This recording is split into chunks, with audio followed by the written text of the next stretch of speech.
Insurance industry में ना ऐसे बहुत सारे मैनेजर्स हैं जो मुझे कहते हैं कि सर आज तक इतनी सारी सेल्स की ट्रेनिंग ले ली है ना, हमने इतने सारे प्रोसेसेस सीख लिए, लेकिन एक लेवल पे आके ना गाड़ी अटक जाती है। जी हाँ, आगे ज्यादा ग्रोथ ही नहीं हो रहा है। और जितने भी मोटिवेशनल स्पीकर्स को हम सुनते हैं ना, टेम्पररी क्या होता है कि ऐसा जोश चढ़ जाता है ना, मोटिवेशनल स्पीकर्स की वीडियो देखते हैं, उनके सेमिनार अटेंड करते हैं तो क्या होता है, अरे यस झंडे गाड़ देंगे यार, भारत माता की जय, यस। लेकिन एक हफ्ते के बाद गाड़ी नॉर्मल हो जाती है एकदम। क्या आपको भी सेम प्रॉब्लम सता रहा है? तो इस वीडियो में मैं आपके साथ 3 ऐसे पॉइंट शेयर करने वाला हूं जिनको फॉलो करने के बाद लिटरली, मजाक नहीं कर रहा हूं, लोग करोड़पति बन चुके हैं। और तीसरा और आखिरी जो पॉइंट है ना, वो तो गुरु मंत्र है यार। तो इस वीडियो को पूरा जरूर देखिएगा, इससे आपके इंश्योरेंस बिजनेस को नेक्स्ट लेवल पे ले जाने में बहुत ज्यादा हेल्प होने वाली है। Interesting right?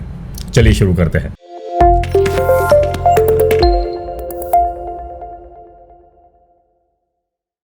हाय, मेरा नाम है रवि और अगर आप पहली बार आए हो इस चैनल पे तो आपको बता दूं कि agentsrecruitment.com के इस YouTube चैनल पे हम ऐसी कई सारी यूनिक और प्रोडक्टिव टेक्निक्स के बारे में बात करते हैं, जिससे आप अपने लोकल एरिया से भी बल्क में एजेंट्स को रिक्रूट करना सीख जाओ। अगर आपने अभी तक इस चैनल को सब्सक्राइब नहीं किया है तो प्लीज सब्सक्राइब कीजिए और वो बेल आइकन को भी दबाना मत भूलिएगा। इंश्योरेंस इंडस्ट्री में से कई मैनेजर्स मुझे फोन करते हैं और मुझे बोलते हैं कि सर ऐसा कुछ टेक्निक बताइए जिससे बिजनेस ग्रो हो। आप हमेशा रिक्रूटमेंट पे बहुत अच्छे टेक्निक्स बताते हो, लेकिन बिजनेस पे कुछ बताइए ना। मैं उनको बोलता हूं कि यार YouTube पे इतने सारे ट्रेनर्स हैं जो आपको सिखाते हैं कि यार बिजनेस कैसे किया जाता है, इंश्योरेंस का पॉलिसी कैसे बेची जाती है वगैरह वगैरह। उनको फॉलो करो, उनकी टेक्निक्स अप्लाई करो, देखो फिर क्या रिजल्ट मिलता है। लेकिन फिर भी वो क्या बोलते हैं पता है, सर सब कुछ ट्राई कर लिया, सारी ट्रेनिंग अटेंड कर ली, सारे वीडियोस देख लिए, लेकिन बिजनेस ग्रो नहीं हो पा रहा है। और ऐसे ही कई हजारों मैनेजर्स के साथ बात करने के बाद मुझे ये पता चला कि इन लोगों को ये 3 चीजें जो है ना, वो बिल्कुल भी नहीं पता है। और जब इनको इंप्लीमेंट करना शुरू कर दिया, अमेजिंग डिफरेंस, राइट? तो चलिए बात करते हैं हमारे पॉइंट नंबर 1 के बारे में, और वो है माइंडसेट। जी हाँ, इंश्योरेंस इंडस्ट्री में अगर आपको अपना बिजनेस ग्रो करना है ना,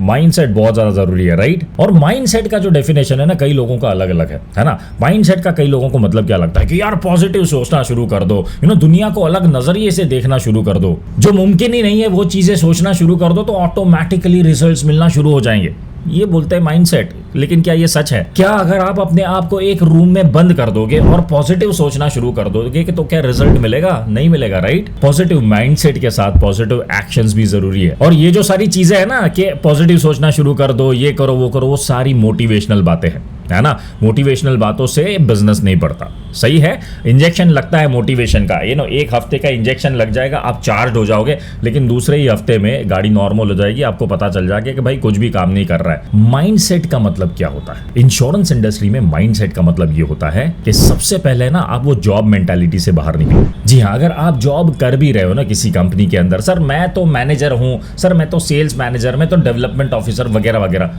ये सब भूल जाओ सबसे पहले। इंश्योरेंस इंडस्ट्री में अगर आप काम कर रहे हो तो आप एम्प्लॉय नहीं हो, आप एक बिजनेसमैन हो, इसी को दिमाग में डाल दो। जी हाँ, क्यों पता है? आप किसको रिक्रूट करते हो? आप एजेंट्स को रिक्रूट करते हो, राइट? एजेंट्स यानी कौन लोग होते हैं? वो फ्रीलांसर्स होते हैं, वो कमीशन पे काम करने वाले लोग होते हैं, राइट? कमीशन यानी इंश्योरेंस कंपनी जो होती है वो अपना प्रॉफिट का कुछ हिस्सा जो होता है वो उनके साथ शेयर करती है, राइट? यानी वो एक बिजनेसमैन है। और अब जो बात बताने वाला हूं ना, अब जो लाइन बोलने वाला हूं, अपने दिमाग में डाल दो, फिट कर दो दिमाग के अंदर, क्योंकि ये बहुत सच्ची लाइन है। कड़वी लग सकती है, लेकिन इससे सच्ची लाइन मेरे ख्याल से इंश्योरेंस इंडस्ट्री में आपको कभी किसी ने नहीं बताई होगी। और वो ये है कि एक एम्प्लॉय है ना, वो कभी भी एक बिजनेसमैन को रिक्रूट नहीं कर सकता, एक बिजनेसमैन ही एक बिजनेसमैन को रिक्रूट कर सकता है, राइट? मानते हो आप इसको? अगर हाँ तो प्लीज नीचे कमेंट बॉक्स में लिखिए आई अग्री। बॉस, अगर आपको अपनी टीम में बिजनेसमैन को रिक्रूट करना है ना, फिर वो हाउसवाइफ हो, रिटायर्ड आदमी हो, वर्किंग प्रोफेशनल हो, कोई भी हो, कोई भी प्रोफाइल हो, लेकिन वो दिमाग से बिजनेसमैन है, राइट? तो अगर आपको अपनी टीम में बिजनेसमैन को रिक्रूट करना है तो बॉस आपको भी दिमाग से बिजनेसमैन होना पड़ेगा,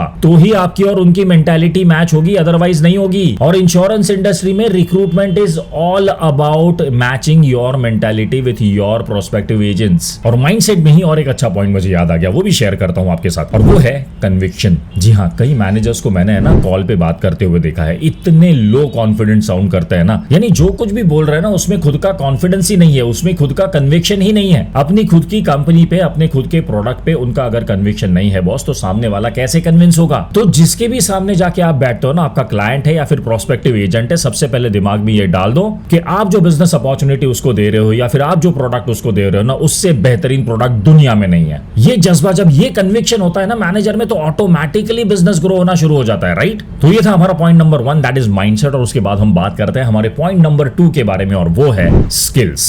जी हाँ, बहुत सारे ट्रेनर्स को मैंने देखा हुआ है स्किल्स पे बात करते हैं, है ना, कि आप में ये स्किल होना चाहिए, आप में वो स्किल होना चाहिए, वगैरह वगैरह। लेकिन आप मुझे बताओ ना, बीइंग अ मैनेजर, हम एक दिन में, एक हफ्ते में, या एक महीने में, या एक पूरे साल में कितना टाइम हम इन्वेस्ट करते हैं हमारे स्किल्स के ऊपर? बहुत कम लोग होते हैं जो अपना स्किल डेवलप करते हैं, राइट। आपको बताऊं क्या परसेंटेज है? 1%। 1% ही ऐसे लोग हैं इंश्योरेंस इंडस्ट्री के अंदर जो डेडिकेटेडली अपने स्किल्स पे काम करते हैं और उनको बेहतरीन करने की हमेशा कोशिश करते हैं, जो अपने आप पे इन्वेस्ट करने में बिलीव करते हैं, जिनको पता है कि मुझ में ये स्किल्स होनी ज्यादा जरूरी है। कम्युनिकेशन स्किल्स, तो कम्युनिकेशंस में क्या क्या चीजें जरूरी है? रिटन, वर्बल, ये दोनों चीजें आती है। अब रिटर्न कम्युनिकेशन क्या मेरा अच्छा है? मैं जब लोगों को ईमेल लिखता हूं या फिर कोई भी प्रपोजल वगैरह लिख के सेंड करता हूं, या कोई भी टेक्स्ट, अगर मान लो व्हाट्सएप मैसेज कर रहा हूं, तो वो क्या, उसमें जो मैं लैंग्वेज यूज कर रहा हूं, क्या वो सही है? जब भी मैं लोगों से बात करता हूं, जो मैसेज मुझे उन तक पहुंचाना है, क्या मैं उसको बेहतरीन तरीके से पहुंचा पा रहा हूं? फिर ईमेल्स जो हम लिखते हैं, कैसे कैसे ईमेल लिखते हैं यार। आई मीन, मैंने देखे हुए कुछ लोगों की ईमेल्स, उनको लिटरली पता ही नहीं है कि ईमेल कैसे लिखे जाते हैं। शायद किसी ने सिखाया ही नहीं होगा आज तक। यानी रेड में, ये बड़े बड़े फॉन्ट में और पूरा कैपिटल, और इस तरह से लोगों को ईमेल सेंड कर रहे हैं, और ईमेल में कोई सैल्यूटेशंस नहीं है, कोई सिग्नेचर्स नहीं है, कुछ नहीं है, ऐसे ही सेंड कर दिया। तो ईमेल एटिकेट्स क्या होता है, ईमेल किस तरह से लिखना होता है, ये अपने को सीखना चाहिए। क्योंकि आपको पता है आज भी ईमेल मार्केटिंग जो है ना, वो बहुत ही पावरफुल टूल है। कई मैनेजर्स इंश्योरेंस इंडस्ट्री में ईमेल मार्केटिंग भी करते हैं और उससे बहुत अच्छा बिजनेस मिलता है बॉस उनको। उसके बाद डेटाबेस मैनेजमेंट, ये भी एक बहुत ही इंपॉर्टेंट स्किल है यार। आपको पता है, आप है ना अपने ही ब्रांच के अंदर कोई भी एक रैंडमली मैनेजर को पूछो तेरे पास कितना डेटाबेस है, तो उसका जवाब है ना, वो पक्का एकदम कॉन्फिडेंटली दे नहीं पाएगा कि मेरे पास इतना डेटाबेस है।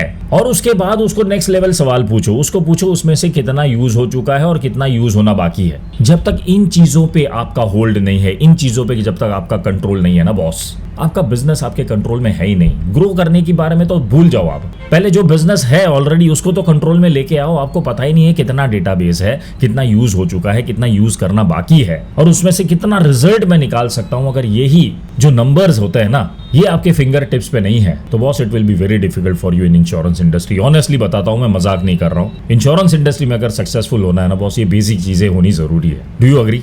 यस, अगर हाँ तो प्लीज अगेन नीचे कमेंट सेक्शन में लिखिए आई एग्री, सो दैट मुझे पता चले आप और मैं we are both on same page, right. उसके बाद प्रोएक्टिव कस्टमर सपोर्ट। अब ये क्या होता है, कई लोगों को पता नहीं होता है यार, प्रोएक्टिव कस्टमर सपोर्ट का मतलब क्या है। कस्टमर सपोर्ट का मतलब तो सभी को पता है कि एक बार पॉलिसी भेज दिया तो उसके बाद उसके घर पे जाना चाहिए, उसको समझाना चाहिए कि सर आपका जो पॉलिसी डॉक्यूमेंट आया है वो हमने जो बेचा है वही आपको मिला हुआ है सर, है ना। उसको पॉलिसी हम पढ़ के बताते हैं सर कि आपको वही मिला है और काफी अच्छा बेनिफिट होगा, इसको आप संभाल के रख दीजिए। This is not proactive customer service, right. Proactive customer service का मतलब ये होता है आपके जितने भी कस्टमर्स है ना, उन्होंने अपना पैसा कहां कहां पर इन्वेस्ट किया हुआ है, वो सारी चीजें आपको पता होनी चाहिए। Whether it is life, whether it is general, whether it is health. मान लो आप लाइफ में काम करते हो या आप जनरल में काम करते हो, फिर भी आपको पता होना चाहिए कि उन्होंने लाइफ में कितना पैसा इन्वेस्ट किया हुआ है, उन्होंने म्यूचुअल में कितना पैसा इन्वेस्ट किया हुआ है, उन्होंने एफडी में कितना पैसा रखा है, या फिर जनरल में कितना पैसा डाला है, हेल्थ इंश्योरेंस में कितना डाला है। पूरा पोर्टफोलियो आपको पता होना चाहिए, क्योंकि अगर आपको एक टिपिकल इंश्योरेंस वाले से ग्रो होके आपको वेल्थ मैनेजर बनना है ना बॉस,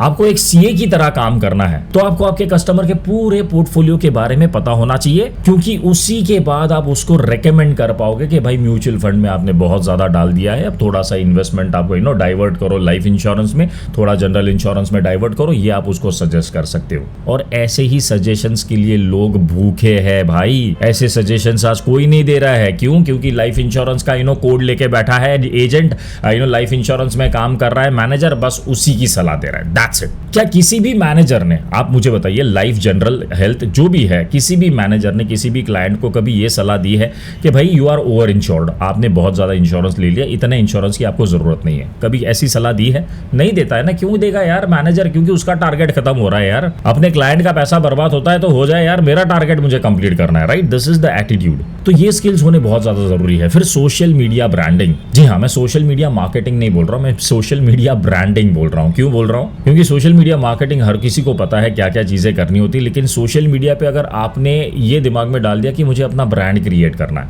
है ना, वो लॉन्ग टर्म में बहुत ज्यादा फायदा देगा आपको। आपका बिजनेस अगर आपको स्केल अप करना है ना, आपको ग्रो करना है ना, तो ब्रांडिंग ही बहुत ज्यादा इंपॉर्टेंट होता है बॉस। तो सोशल मीडिया मार्केटिंग के चक्कर में से थोड़ा सा ऊपर आओ, सोशल मीडिया ब्रांडिंग शुरू करो, फिर देखो कितना अच्छा रिजल्ट मिलता है। तो ये था हमारा point number 2, that is skills. और उसके बाद हम बात करते हैं हमारे पॉइंट नंबर 3 के बारे में, लेकिन उसके ऊपर बात करने से पहले एक छोटा सा अनाउंसमेंट करना चाहता हूं। जैसा कि आप सभी को पता है, हमारा सबसे पॉपुलर कोर्स जो है that is how to mass recruit agents, उस पे एनिवर्सरी ऑफर चल रहा है। जी हाँ, और हम आपको फ्लैट 50% डिस्काउंट दे रहे हैं। इस कोर्स में एनरोल करते वक्त आपको सिर्फ है ना एक कूपन कोड का इस्तेमाल करना है, दैट इज BISC50, और इस कोड को इस्तेमाल करने के बाद सीधा 50% डिस्काउंट मिल जाएगा। How to mass recruit agents ये जो कोर्स है ना, ये कोर्स ऑनेस्टली बताऊं आज तक का मेरा सबसे बेस्ट कोर्स है। मैं हर किसी मैनेजर को रेकमेंड करता हूं कि अगर आपको नहीं पता है इंश्योरेंस इंडस्ट्री में एजेंट्स को कैसे रिक्रूट करते हैं और वो भी बल्क में, तो ये कोर्स आपको जरूर लेना चाहिए। ये जो एनिवर्सरी ऑफर है ना, ये 4 अगस्त से लेके 15 अगस्त 2023 तक चलने वाली है। यानी आज 13 तारीख है, अब सिर्फ आखिरी 2 दिन बचे हुए हैं।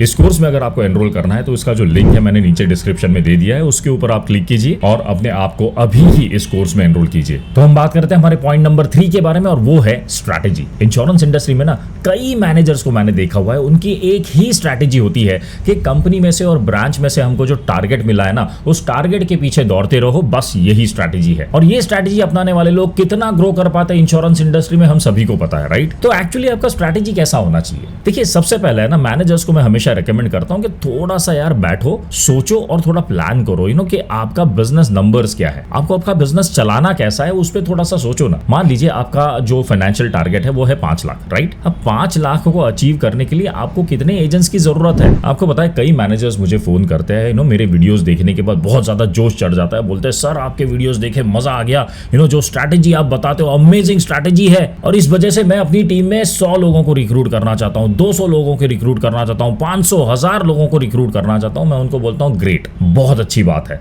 लेकिन कितने लोगों की जरूरत है क्या ये पता है आपको? आपने 500 लोग रिक्रूट कर लिए, लेकिन क्या इतने लोगों की जरूरत है? 500 लोगों को रिक्रूट करने के बाद क्या उनको मैनेज भी कर पाओगे आप? ऑनेस्टली बताऊं यार, अब 500 1000 लोगों को रिक्रूट करने के चक्कर में ना इतनी बड़ी टीम बना लोगे कि उनको ठीक से टाइम नहीं दे पा रहे हो, तो बॉस ये बिजनेस से बहुत बड़ा इनजस्टिस कर रहे हो आप। फिर एजेंसी डेवलपमेंट के बिजनेस में नहीं हो आप। लेकिन हाँ, मान लीजिए अगर आप वो वेरिएबल वर्टिकल में काम कर रहे हो जहां पे लीडर्स ज्वाइन होते हैं, एजेंट्स ज्वाइन होते हैं, वो वर्टिकल ही अलग है, उसमें आपको जरूरत पड़ेगी 100, 200, 500, 1000 एजेंट्स की, या उतने ही प्रोबेबली लीडर्स की जरूरत पड़ेगी अपनी टीम में रिक्रूट करने के लिए, क्योंकि जितना बड़ा आपका ट्री होगा, जितने ज्यादा लेवल्स होंगे, जितने ज्यादा लोग आपकी टीम के अंदर होंगे, उतना ज्यादा आपको फायदा मिलेगा, उतना ज्यादा आपका प्रॉफिट्स बढ़ेगा, राइट? लेकिन उसमें भी आप सोचिए, आपको नेक्स्ट लेवल पे जाने के लिए, मान लीजिए आप लीडर हो किसी भी कंपनी के अंदर, आपको लीडर के आगे का जो भी पोजीशन है उस पे अगर आपको जाना है, तो आपका बेसिक क्राइटेरिया क्या है, कितनी चीजें आपको अचीव करने से आप नेक्स्ट लेवल पे पहुंच जाओगे? तो उसका जब प्लानिंग करने के लिए बैठते हैं ना, कई लोगों को पता चलता है 500 लोगों की तो जरूरत ही नहीं है अपने को,